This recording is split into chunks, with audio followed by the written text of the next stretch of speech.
Good evening. This is the Bar Torah on Parshas Vayeitzei. It is the seventh Parsha in Sefer Bereshis, and it is the beginning of a new phase of the development of Bnei Yisrael, the Jewish people. In the first two Parshas, weekly Torah portions, it's dealing with the human race as a whole. The third and fourth parsha deal with the development of Abraham Avinu, his coming to Eretz Israel, his spiritual growth, and the 10 tests which he was subjected to, which was going to be the help be the spiritual basis for all of his descendants. The next parsha, Chaya Sarah, was sort of a transitional parsha, even though Abraham's involved. It mainly involves his servant Eliezer being sent to find a wife for Yitzchak in Abraham's native land, which it turns out to be Rivka, and ends with the summary of the life of Abraham and Ishmael. Now, in last week's parsha, Toldos, which means generations, it's becoming the era of the birth of Yaakov and Esav, their growth to maturity. And in this week's parsha, we're really opening, in a sense, a new era, because even though Esav was married by the end of last week's parsha to Canaanite women and who were not approved by Rivka or Yitzhak, because of these wise idol-shipping ways. And I don't think they were too excited either about his marrying the daughter Ishmael. In any event, Yaakov was sent by his father on the basis he needed to find a wife. Rivka suggested that presentation to Yitzchak because Rivka was aware by Ruach HaKodesh, which Yitzchak wasn't, that the next stage was going to be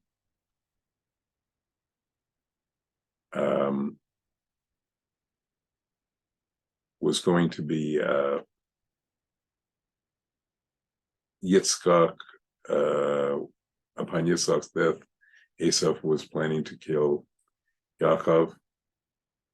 Now, Yaakov did not go directly to Ron. He did not go there. In fact, spent 14 years in Yeshiva Shem and Eva, which he was dedicated to learning and studying day and night. This was not only for itself, but it was going to give him the wisdom and knowledge he needed to be able to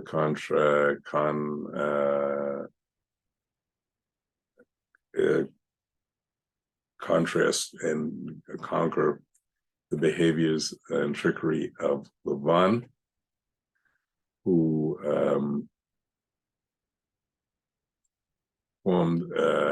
took a lot of impact in helping Yaakov grow and also counter Lavan. Now, Yaakov went to Iran, but realized he had missed the holy site of Mount Moriah, so he wanted to go back. Hashem made a miracle and allowed him to instantly transport there back. Yaakov was then, after he prayed there, wanted to go back to Haran, but Hashem made the sun set earlier, and at that point he had to be there for the night. He took 12 stones, one for a pillow and 11 around him. Not only were they protection, but on a deeper level, he saw that if these 12 rocks unified into one overnight, it would mean that the 12 tribes were going to become one people, his 12 children. And in fact, they did. He then had a prophetic vision, which I'll discuss more about a little later. And Hashem appeared to him and promised him at the end of that prophetic vision that Hashem would be with him and his descendants, both in Eretz Israel and in exiles. Yaakov then arrived at Laban's house.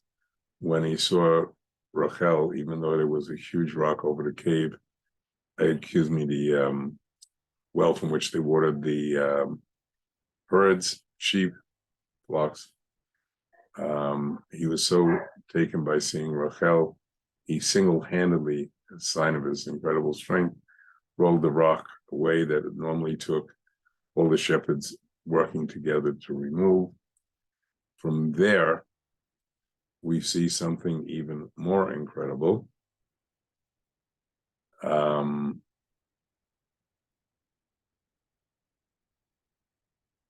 Was that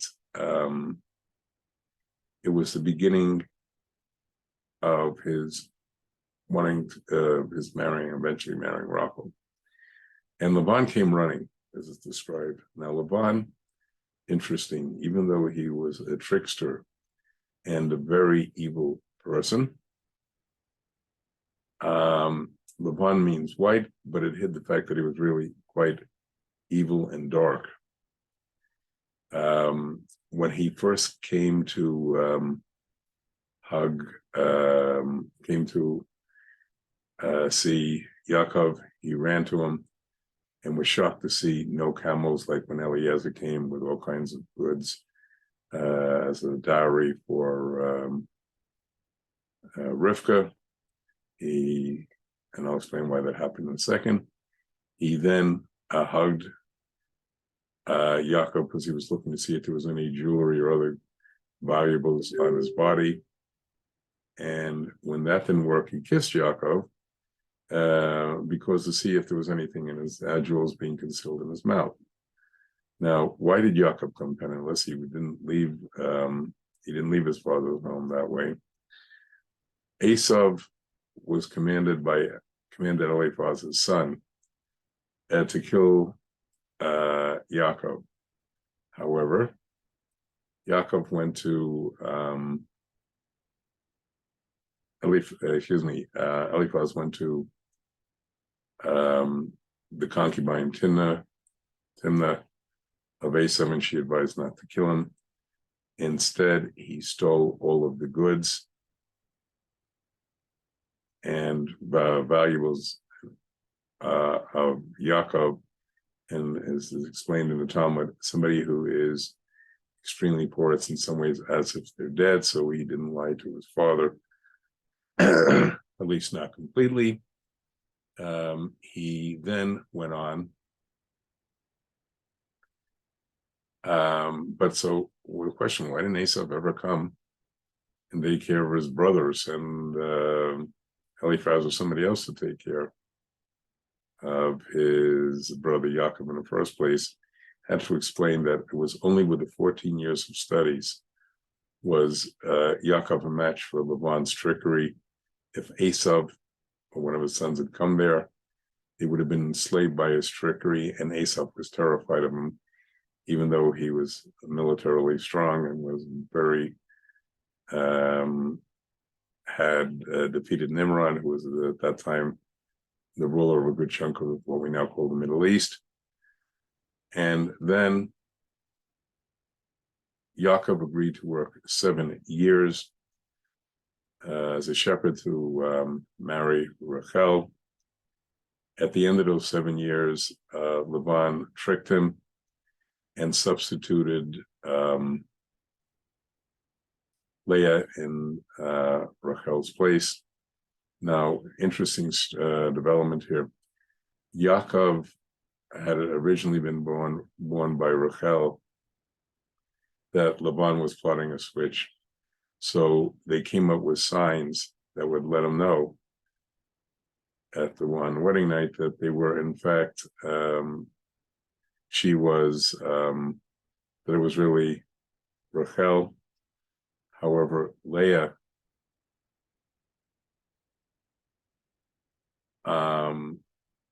was going to be very embarrassed. So Rachel, for 2 reasons. One, she didn't want to embarrass her sister, gave her the signs. And on top of that, spoke at the beginning of the night, was at the entrance to the tent, and she spoke, and therefore Yaakov thought it was Rachel. When he woke up the next morning, he was, of course, furious. However, he stayed married to her, and after the 7 days of celebrating Leah's wedding, he married Rachel, but only on the understanding that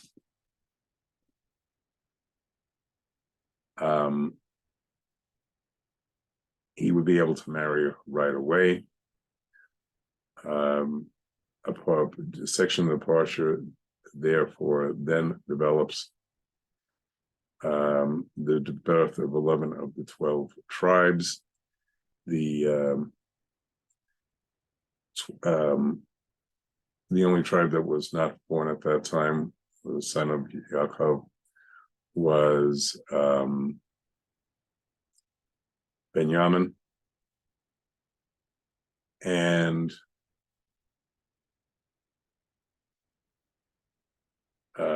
it said that Hashem opened Leah's womb, made it practical, made her able to have children.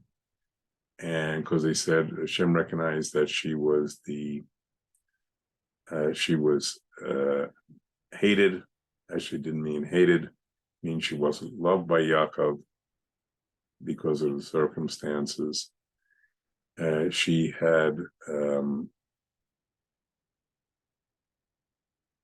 3 sons. Now, Yaakov actually had 4 wives because when Leah got married to her, she was given her servant, maidservant Zilpah, and she ultimately became a wife of Yaakov. And the same with Rachel, she was given Bila. Now, the 4 of them had a common father. They were half sisters.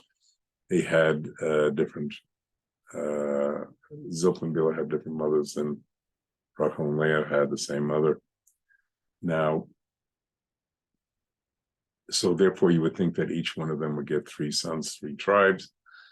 As it turns out, because of Leah's situation, Leah was given 4 tribes, and then had no more. Then did not have any more, at least at the time. Rachel begged for a child, and she told Yaakov to either give me a child or I'll die.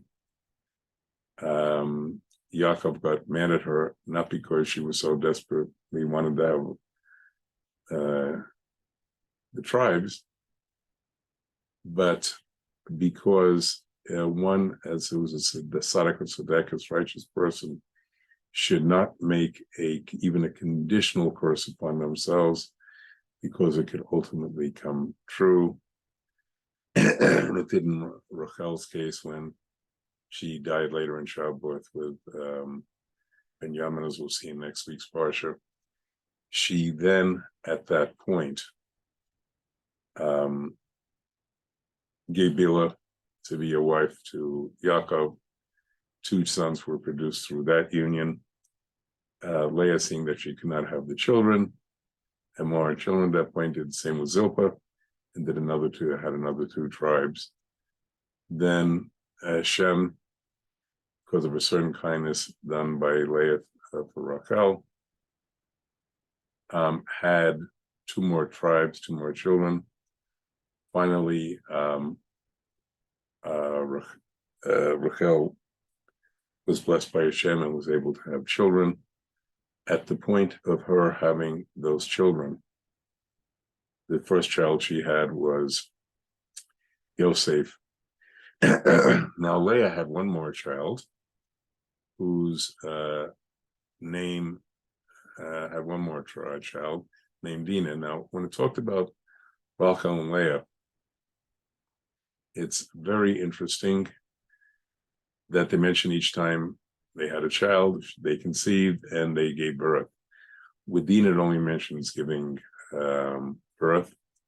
The reason is as follows. Rachel was pregnant at the same time as Leah.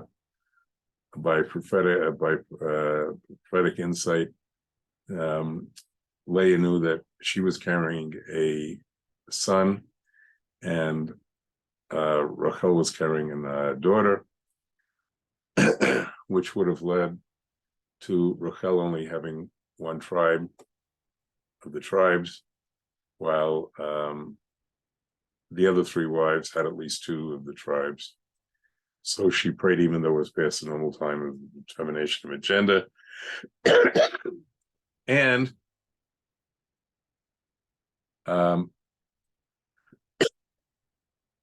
Rachel's child became a boy, became Yosef, and the child she was carrying became a girl. Excuse me. According to another interpretation,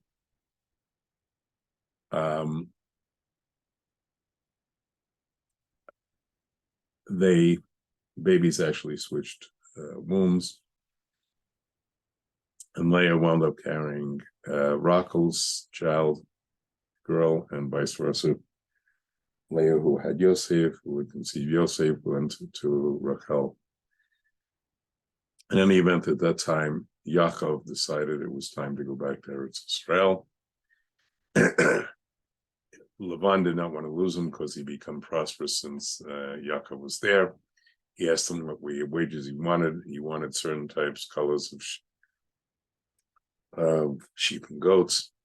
Now, only through the miraculous intervention of Hashem, and he sent angels to help with this, was he able to breed the sheep and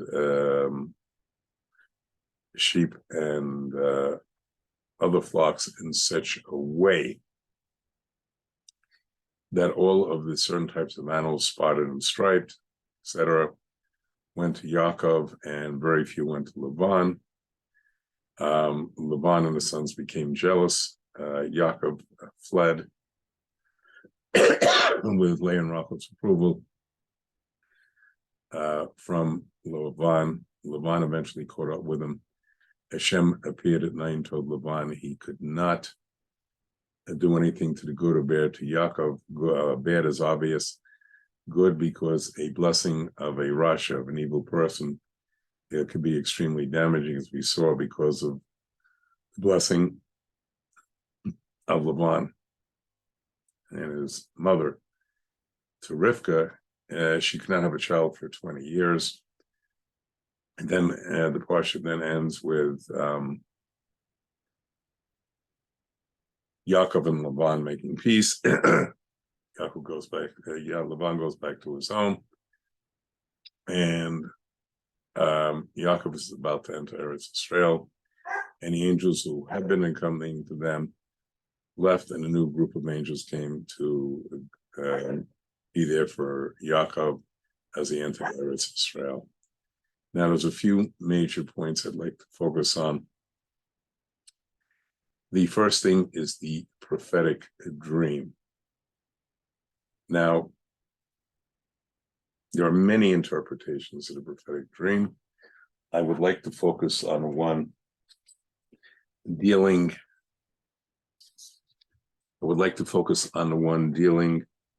with Pirkei Rav Eliezer, as expanded by,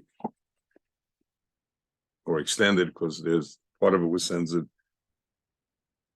in the medieval by the church authorities, by Vayikra Rabbah, another midrash collection. Now, what he saw was 4 angels going up and down a ladder. The ladder was where he started and was ascended. The ladder ascended to heaven. Now,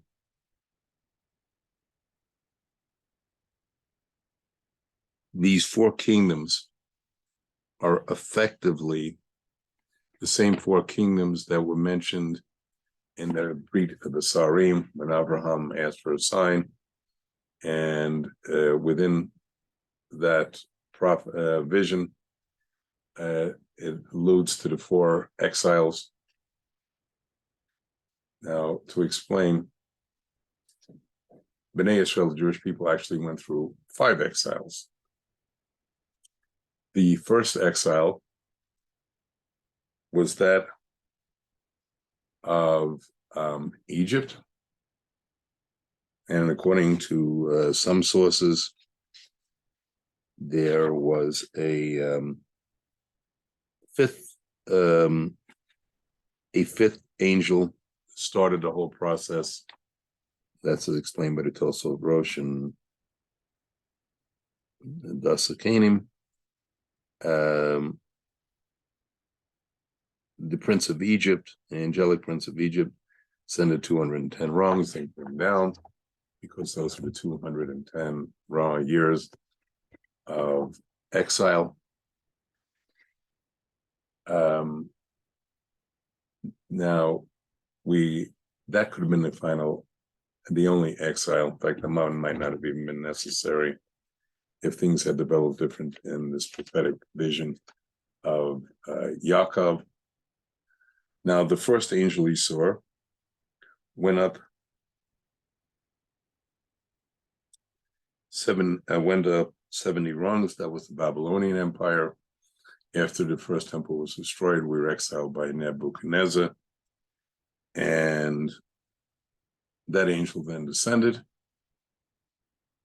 Then the next angel ascended 52 rungs and descended because there was 52 years further of exile in Persia, Media. The third and then came down. The third angel was 180 rungs because that was a period of Greek exile. And even though we were living in Eretz Israel, and will be the basis of the Hanukkah story, at that point, Enam's angel, the fourth angel, kept climbing to the utmost heights until where Yaakov could not see him descend. Now, why no interruption? Because it's an indefinite period of how long we will be in a Roman exile. Something I'll explain more in next week's Parsha.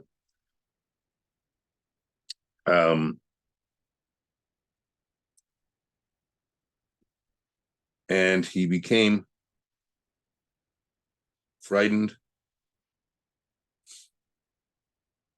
Now, there's more to it, as expressed from Vikra Rabbah, is that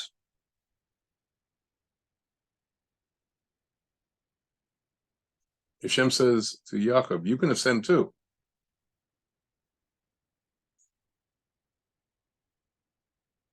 And if he had, it would have been a very different outcome to history. Because what would have happened then is,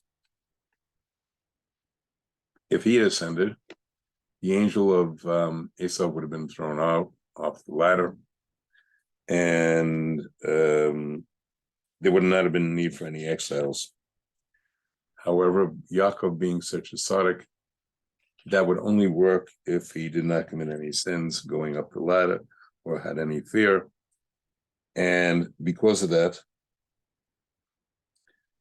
the righteous, the Sadiq, and the Sadekas, righteous women, never take confidence in their deservedness in the world. And Hashem had said, had you believed and ascended, you would never have come down.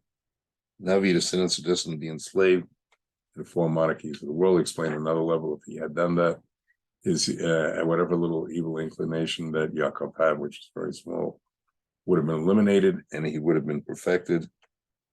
Yaakov then asked, will he be there, or will he endure forever? Hashem assured him that he would ultimately be in the Jewish people. Now, so therefore, the stage was set for a potential of history of where we went into 4 exiles, and therefore the development of the tribes and the development and their growth and development through their mothers, actually the 4 Imot, Leah, Rachel, and then Bilhah and Zilpah. Now, what I would like to discuss next is, what about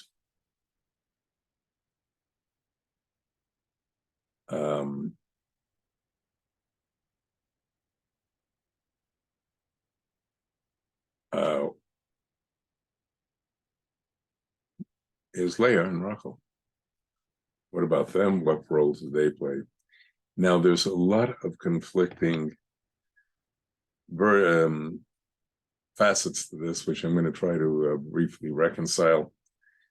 At one point, it talks about the two daughters. One of them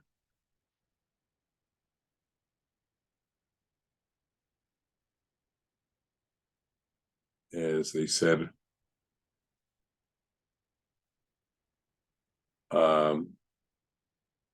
that Laban had two daughters,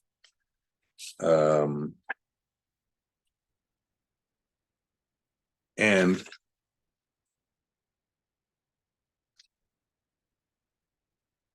they said the name of the older was literally Gedola was Leah, and the katana was Rachel.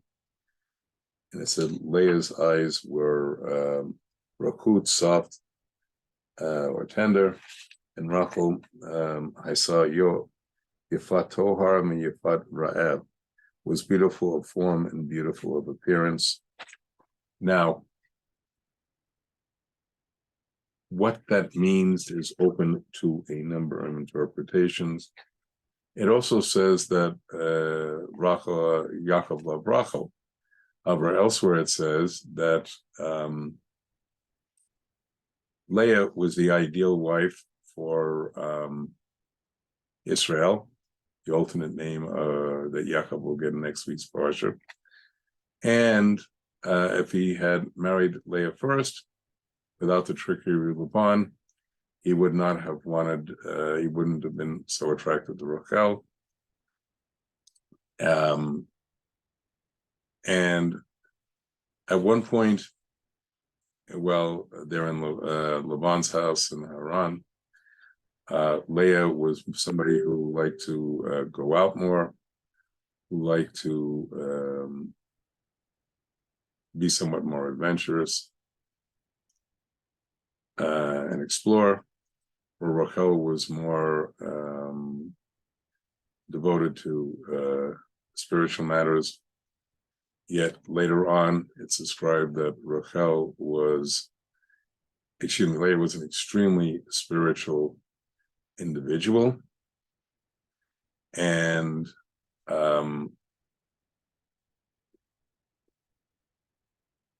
more so than Rachel. Now, how does all this reconcile? First of all, explaining the description of the Rachel being Rachel's appearance, it wasn't that Leah wasn't also beautiful. The one aspect of her that was weak and wasn't as beautiful as Leah's, wasn't as beautiful as Rachel, was the her eyes. Otherwise, she was also beautiful. Now, it said she had soft or weak eyes. One explanation is that she was crying and praying that she would not have to marry Esau, because according to many, Rachel and Leah were twins, just like Yaakov and Esau. And similarly, even though Rachel was the younger,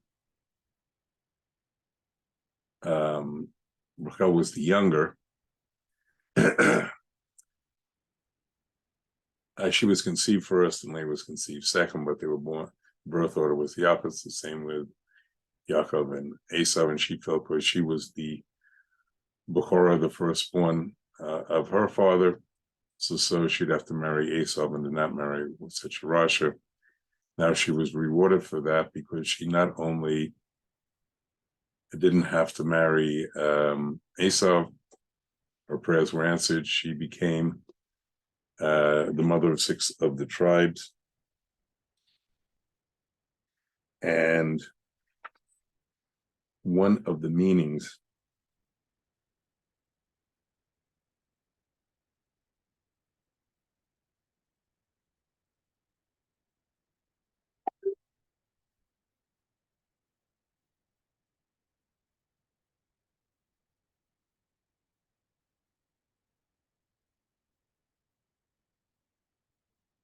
Um,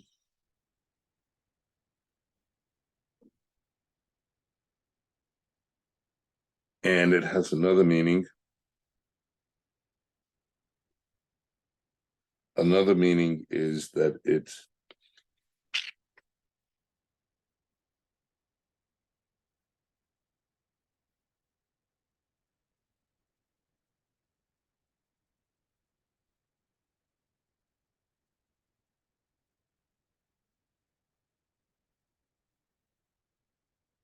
the word "ene," the word they're using for eyes, is not referring to literal eyes of Leah or anybody else, but was referring to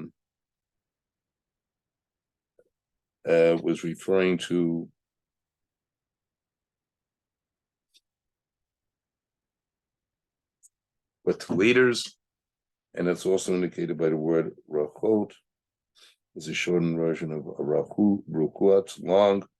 The implication is, as explained in the Midrash, that the blessing of leadership, both the kahuna, the priesthood, and royalty, who were from her descendants, will be of long duration, because one of her descendants was King David, and obviously Mashiach ben David would come from them.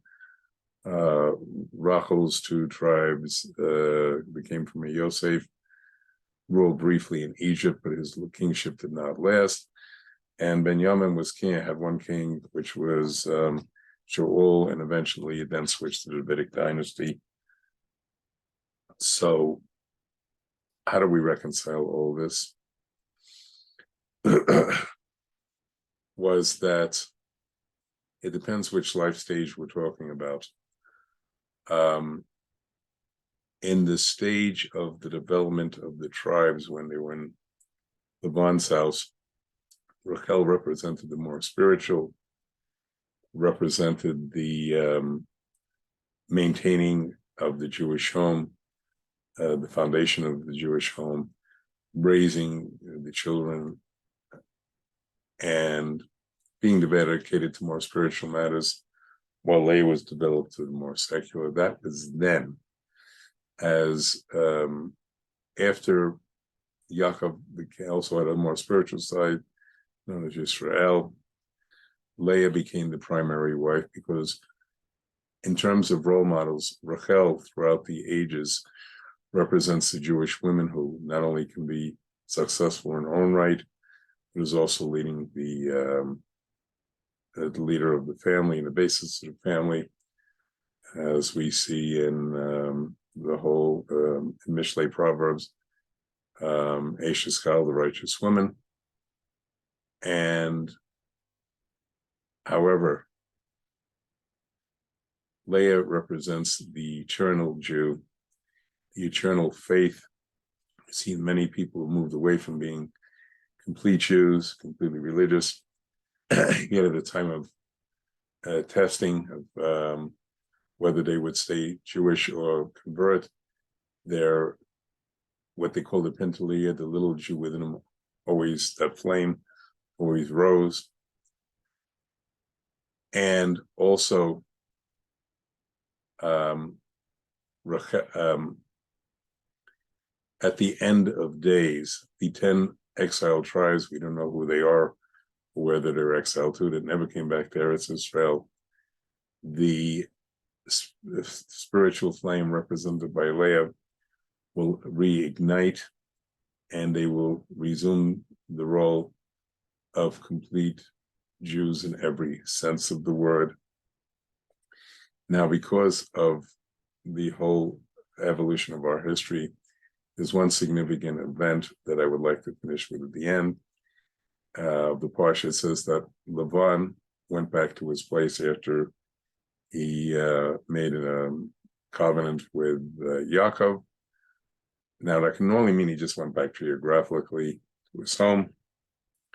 However, according to Midrash Sutta, the little Midrash had another meaning.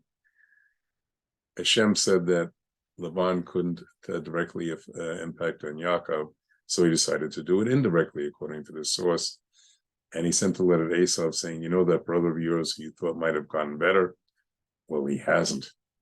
he took my sheep, he took my property, he took my children, he took my grandchildren.